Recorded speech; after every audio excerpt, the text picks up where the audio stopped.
Hello दोस्तों, स्वागत है आपका संकल्प आईपीएस में। आइए शुरुआत करते हैं एनसीईआरटी क्लास 7 की। चैप्टर नंबर 4 है। चैप्टर नंबर 3 तक देख लिए थे। चैप्टर नंबर 4 में क्या है? चैप्टर नंबर 4 में मुग़ल 16वीं से 17वीं शताब्दी के बीच में मुग़ल के बारे में देखते हैं। तो ऐसा एक ओवरव्यू थोड़ा सा देखते हैं कि मध्यकाल में किसी भी शासक के लिए भारतीय उपमहाद्वीप जैसे बड़े क्षेत्रों पर जहाँ लोगों और संस्कृतियों में इतनी अधिक विविधता है, मतलब अंतर है, जो उस पर शासन कर पाना अत्यंत कठिन था। अपने पूर्ववर्तियों के विपरीत मुग़ल ने एक साम्राज्य की स्थापना की और वह कार्य पूरा किया जो अब तक केवल छोटी अवधियों के लिए ही संभव जान पड़ता था। 16वीं सदी के उत्तरार्ध में से उन्होंने दिल्ली और आगरा से अपने राज्य का विस्तार शुरू किया था और 17वीं सदी में लगभग पूरे महाद्वीप पर अधिकार प्राप्त कर लिया था। उन्होंने प्रशासन के ढांचे तथा शासन संबंधी जो विचार लागू किए वे उनके राज्य के पतन के बाद भी टिके रहे। यह एक ऐसी राजनीतिक धरोहर थी जिसके प्रभाव से उपमहाद्वीप में अनेक पश्चात आने वाले शासक अपने को अछूत न रह सके। और आज भारत के प्रधानमंत्री स्वतंत्रता दिवस पर मुग़ल शासकों के निवास स्थान दिल्ली के लाल किले की प्राचीर से राष्ट्र को संबोधित करते हैं। यह लाल किला, यहीं से भारत के प्रधानमंत्री स्वतंत्रता दिवस पर संबोधित करते हैं राष्ट्र को। मुग़ल कौन थे? देखते हैं मुग़ल कौन थे। मुग़ल दो महान शासक वंशों के वंशज थे। माता की ओर से वे मंगोल के शासक चंगेज खां, जो चीन और मध्य एशिया के कुछ भागों पर राज करता था, के उत्तराधिकारी थे। पिता की ओर से ईरान, इराक और वर्तमान में तुर्की के शासक तैमूर, जिसकी मृत्यु 1404 ईस्वी में हुई थी, उसके वंशज थे। परंतु मुग़ल अपने मुग़ल या मंगोल कहलवाना पसंद नहीं करते थे। ऐसा इसलिए था क्योंकि चंगेज खां से जुड़ी स्मृतियाँ सैकड़ों व्यक्तियों की नरसंहार से संबंधित था। यही स्मृतियाँ मंगोल के प्रतियोगियों उज़्बेकों से भी संबंधित थी।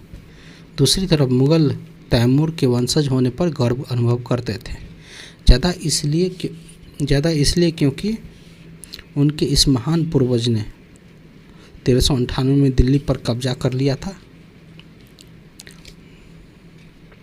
उसके बाद देखते हैं मुग़ल का सैन्य अभियान क्या था। प्रथम मुग़ल शासक बाबर, जो भारत पर कब्जा 1526 से लेकर 1530 के आसपास शासन किए थे। जब 1494 में फरगना के राज का उत्तराधिकारी प्राप्त किया तो उसकी उम्र केवल 12 वर्ष थी। मंगोलों की दूसरी शाखा उज़्बेकों के आक्रमण के कारण उसे अपनी पैतृक गद्दी छोड़नी पड़ी थी और अनेक वर्षों तक भटकने के बाद 1504 ईस्वी में काबुल पर कब्जा कर लिया और उसने 1526 ईस्वी में दिल्ली के सुल्तान इब्राहिम लोदी को पानीपत में हराकर दिल्ली और आगरा पर अपना कब्जा कर लिया। और ये देख सकते हैं 16वीं शताब्दी में जब पानीपत की लड़ाई हो रहा था तो उस समय युद्ध, तोप और गोलीबारी के पहली बार इस्तेमाल बाबर ने ही किया था इस पानीपत की लड़ाई में। उत्तराधिकारी की मुग़ल परंपराएं क्या थी? तो मुग़ल ज्येष्ठाधिकार के नियम में विश्वास नहीं करते थे। ज्येष्ठाधिकार का नियम मतलब होता है कि जो राजा का ज्येष्ठ पिता होगा, ज्येष्ठ पुत्र होगा, वही उत्तराधिकार बनेगा। जैसे महाभारत में होता था ज्येष्ठ पुत्र को ही उत्तराधिकार बनाया जाता था, वैसा मुग़ल विश्वास नहीं करते थे, जिसमें ज्येष्ठ पुत्र अपने पिता के राज का उत्तराधिकारी होता था, ज्येष्ठाधिकार में होता था ऐसा। और इसके विपरीत उत्तराधिकार में वे सहदायाद की मुग़ल और तैमूर वंशों की प्रथा को अपनाते थे, जिसमें उत्तराधिकार का विभाजन समस्त पुत्रों को कर दिया जाता था। इसके अनुसार उत्तराधिकार का कौन सा तरीका सही था, ये आप लोग थोड़ा सा खोजिएगा। मुगलों के अन्य शासकों के साथ संबंध कैसा था? मुगलों ने उन शासकों के विरुद्ध लगातार अभियान किए जिन्होंने उनकी सत्ता के स्वीकार करने से इनकार कर दिया था। जब मुगल शक्तिशाली हो गए थे तो अन्य कई शासकों ने स्वेच्छा से उनकी सत्ता स्वीकार कर लिया था। इसका एग्जाम्पल है राजपूत घराना एक अच्छा उदाहरण है। अनेकों ने मुगल घरानों में अपनी पुत्रियों की विवाह करके उच्च पद प्राप्त किए थे, परंतु कईयों ने इसका विरोध किया था। जैसे राजपूतों के साथ मुगल की शादियाँ में देखते हैं। जहांगीर की माँ कछवा की राजकुमारी थी, वह अंबर के राजपूत के शासक की पुत्री थी। शाहजहां की माँ राठौर की राजकुमारी थी, वह मरवार के राजकुमार के राजपूत के शासक की पुत्री थी। मेवाड़ के सिसोदिया राजपूत लंबे समय तक मुगलों की सत्ता का स्वीकार करने से इनकार करते रहे, परंतु जब वो हारे तो मुगल के ने उनके साथ सम्माननीय व्यवहार किया और उनकी जागीरें या वतन जागीर के रूप में वापस कर दिया। पराजित करने परंतु अपमानित न करने के बीच सावधानी से बनाए गए संतुलन की वजह से मुगल भारत में अनेक शासकों और सरदारों पर अपना प्रभाव बढ़ाया, परंतु यह संतुलन हमेशा बरकरार रखना कठिन था। मनसबदार और जागीरदार क्या होता है? थोड़ा सा मेंस में भी क्वेश्चन आता है, थोड़ा सा ध्यान दीजिएगा। मनसबदार और जागीरदार के भी जैसे जैसे साम्राज्य के विभिन्न क्षेत्र सम्मिलित होते गए, वैसे वैसे मुगल ने तरह तरह के सामाजिक समूह के सदस्यों को प्रशासन में नियुक्ति करना आरंभ कर दिए। शुरू में ज़्यादातर सरदार तुर्की थे, लेकिन अब छोटे समूह के साथ साथ उन्हें शासक वर्ग में ईरानियों, भारतीय मुसलमानों, अफगानों, राजपूतों, मराठों और अन्य समूहों को सम्मिलित कर दिया। मुगलों की सेवा में आने वाले नौकरशाह मनसबदार कहलाते थे। मनसबदार का शाब्दिक अर्थ शब्द का प्रयोग ऐसे व्यक्तियों के लिए होता था जिन्होंने कई मनसब यानी कई सरकारी हैसियत अथवा पद मिलता था। यह मुगल द्वारा चलाई गई श्रेणी व्यवस्था थी, जिसके जरिए जैसे पद, वेतन एवं सैन्य उत्तरदायित्व निर्धारित किए जाते थे। पद और वेतन का निर्धारण जात की संख्या पर निर्भर था। जात की संख्या जितनी अधिक होती थी, दरबार में अभिजात प्रतिष्ठा उतनी बड़ी होती थी, उसका वेतन भी उतना ही अधिक होता था। जो सैन्य उत्तरदायित्व मनसबदारों को सौंपे जाते थे, उन्हीं के अनुसार उन्हें घोड़सवार रखने पड़ते थे। मनसबदार अपने सवारों को निरीक्षण के लिए लाते थे। वे अपने सैनिकों के घोड़े को दगवाते थे एवं सैनिकों का पंजीकरण करवाते थे। इन कार्रवाइयों के बाद उन्हें सैनिक को वेतन देने के लिए धन मिलता था। मनसबदार अपना वेतन राजस्व एकत्रित करने वाली भूमि के रूप में पाते थे, जिन्हें जागीर कहते थे, और जो तकरीबन इक्ताओं के समान थी, परंतु मनसबदार मुक्तियों से भिन्न और अपने जागीर पर नहीं रहते थे और न ही उन पर प्रशासन करते थे। उनके पास अपनी जागीर से केवल राजस्व एकत्रित करने का अधिकार था और यह राजस्व उनके नौकर के लिए एकत्रित करते थे। यह राजस्व उनके नौकर उनके लिए एकत्रित करते थे जब वे स्वयं देश के किसी अन्य भाग में सेवारत रहते थे। अकबर के शासनकाल में इन जागीरों का सावधानीपूर्वक आकलन किया जाता था ताकि उनका राजस्व मनसबदार के वेतन के करीब तकरीबन बराबर रहे। औरंगजेब के शासनकाल में तक पहुँचते स्थिति बदल गई थी। अब प्राप्त राजस्व मनसबदार के वेतन से बहुत कम था। मनसबदारों की संख्या भी अत्यधिक वृद्धि हुई थी, जिसके कारण अन्य जागीर मिलने से पहले एक लंबा इंतजार करना पड़ता था। इन सभी कारणों से जागीर की संख्या में कमी हो गई थी। फलस्वरूप जागीरदार जागीर रहने पर यह कोशिश करते थे कि वे जितना राजस्व वसूल कर ले। अपने शासन के अंतिम वर्षों में औरंगजेब इन परिवर्तनों पर नियंत्रण नहीं रख पाया। इस कारण किसानों को अत्यधिक मुसीबत का सामना करना पड़ रहा था। जब्त और जमींदारी देखते हैं। मुगलों की आमदनी का प्रमुख साधन किसानों की उपज से मिलने वाला राजस्व था। अधिकतर स्थानों पर किसान ग्रामीण कुलीन यानी मुखिया या स्थानीय सरदारों के मध्य से राजस्व देते थे।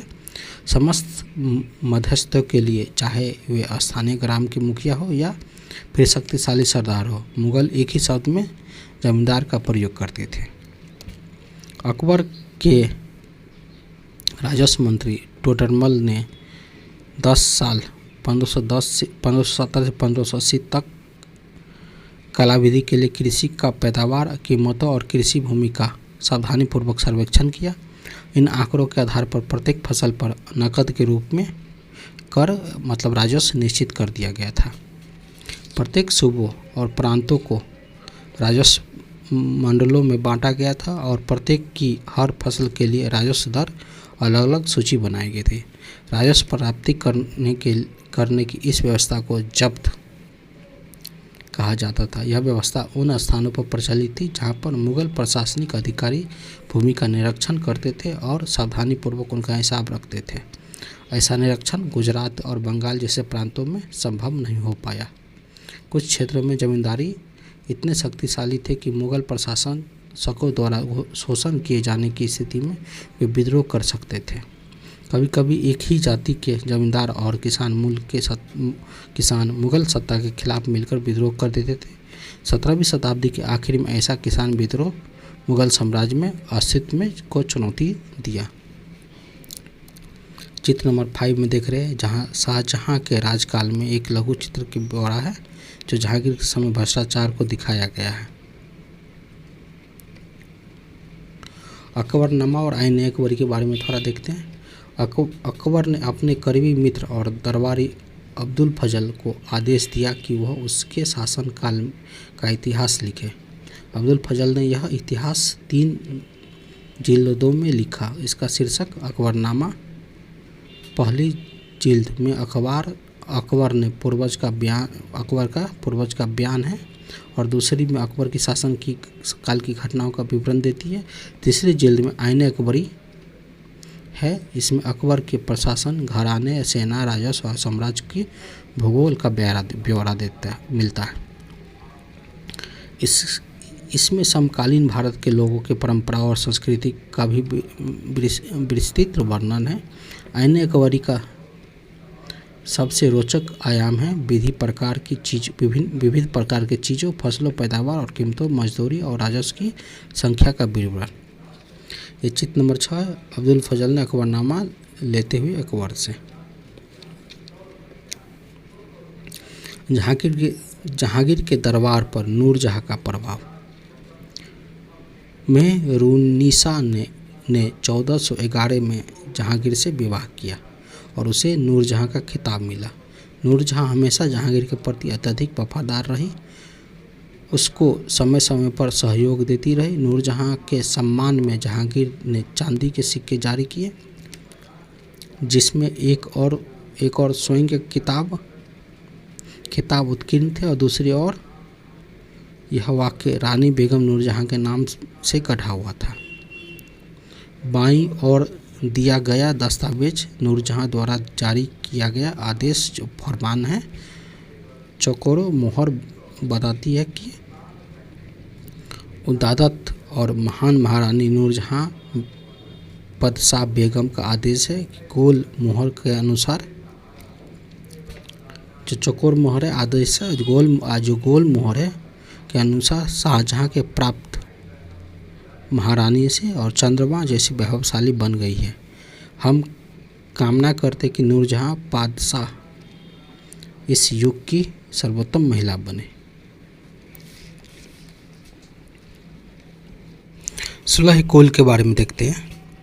अकबर के सुलह कुल की नीति उनके पुत्र जहांगीर ने इस प्रकार वर्णन किया है कि ईश्वरीय अनुकंपा के विस्तृत आंचल में सभी वर्गों और सभी धर्मों के अनुयायियों की एक जगह है। इसलिए इसके विशाल साम्राज्य में जिसकी चारों ओर की सीमाएं केवल समुद्र से ही निर्धारित होती हैं, विरोधी धर्मों के अनुयायियों और तरह तरह के अच्छे बुरे विचारों के लिए जगह थी। यह असहिष्णुता का मार्ग बंद था।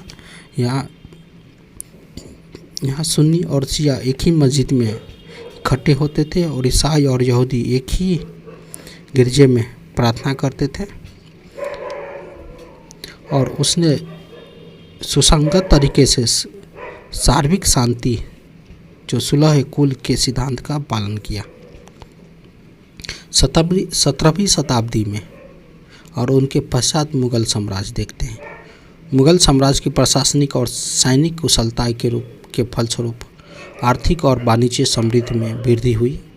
विदेशी यात्रियों ने इसे वैसा शानी देश बताया जैसा कि किसी कहानी में वर्णित होता रहा, परंतु यही यात्री इस प्रचुरता के साथ मिलने वाले दरिद्रता को भी देखकर विस्मित हो रहे थे।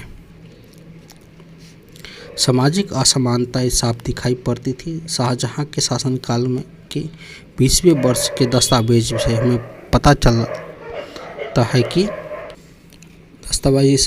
चलता है कि ऐसे मनसबदार जिसके उच्चतम पद प्राप्त था कुल 8000 में से 445 से ही थे। कुल मनसबदारों की एक छोटी संख्या 5.6% को ही साम्राज्य के अनुमानित राजस्व का 61.5% स्वयं उनके व उनके सवारों को वेतन के रूप में दिया जाता था। मुगल सम्राट और उनके मनसबदार अपनी आय का बहुत बड़ा भाग वेतन और वस्तुओं पर लगा देते थे। इस खर्च से शिल्पकारों और किसानों को लाभ होता था, चूँकि ये वस्तुओं और फसल की पूर्ति करते थे। परंतु राजस्व का भार इतना था कि प्राथमिक उत्पादक किसान और शिल्पकारों के पास निवेश के लिए बहुत कम धन बचता था। इनमें से जो बहुत गरीब थे मुश्किल से ही पेट भर पाते थे। वे उत्पादन की शक्ति बढ़ाने के लिए अतिरिक्त संसाधनों और औजारों और अन्य वस्तुओं में निवेश करने की बात सोच भी नहीं सकते थे। ऐसा अर्थव्यवस्था में ज़्यादा धनी किसान, शिल्पकारों, समूह और व्यापारी महाजन ज़्यादा लाभ उठाते थे। मुगल के कुलीन वर्ग में हाथों में बहुत धन और संसाधन थे, जिनके कारण 17वीं सदी के अंतिम वर्ष में वे अत्यधिक शक्तिशाली हो गए और इसके कारण शक्तिशाली हो गए। जैसे मुगल सम्राट का सत्ता पतन की ओर बढ़ती गई, वैसे वैसे विभिन्न क्षेत्रों में सम्राट के सेवक स्वयं की सत्ता शक्तिशाली केंद्र बनाने के लगे और इसमें कुछ नए वंश के स्थापित किए गए। जैसे हैदराबाद एवं अवध जैसे प्रांतों में अपना नियंत्रण जमाया। यद्यपि वे दिल्ली के मुगल सम्राट को स्वामी के रूप में मान्यता दे रहे थे, तथापि 18वीं सदी के तक साम्राज्य के कई प्रांतों अपना स्वतंत्र राजनीतिक पहचान बना चुके थे। ये था दोस्तों चैप्टर नंबर 4। आप लोग थोड़ा सा वीडियो को थोड़ा स्पीड या पॉज करके देखते रहिएगा। जल्दी चैप्टर नंबर 5 लेकर आएंगे। 7वां क्लास की क्लास का NCERT जल्दी ख़त्म करेंगे।